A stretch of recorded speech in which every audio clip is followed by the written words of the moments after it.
Rawalpindi institute of cardiology में अमले की ईसीजी करवाने वाले अफराद से बदतमीजी की वीडियो वायरल हो गई। वीडियो में अमले को मरीजों से बदतमीजी करते हुए वाज़ेह तौर पर देखा जा सकता है। अस्पताल इंतजामिया के मुताबिक ईसीजी करने से इनकार करने वाला शख्स ईसीजी टेक्नीशियन नहीं बल्कि हेल्पर है। शेब नामी शख्स का ताल्लुक निजी कंपनी के जैनिटोरियल स्टाफ से है। निजी कंपनी का मुलाजिम मुबैना तौर पर अस्पताल से कई बार निकाला भी जा चुका है। मामले पर इंक्वायरी कमेटी बना दी गई है। ईसीजी पर वर्कलोड के बायस बाज़ औकात हेल्पर को टेक्नीशियन के साथ लगाया जाता है।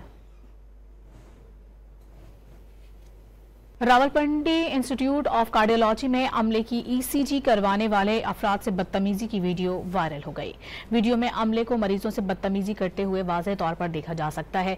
अस्पताल इंतजामिया के मुताबिक ईसीजी करने से इनकार करने वाला शख्स ईसीजी टेक्नीशियन नहीं बल्कि हेल्पर है। शेब नामी शख्स का ताल्लुक निजी कंपनी के जैनिटोरियल स्टाफ से है।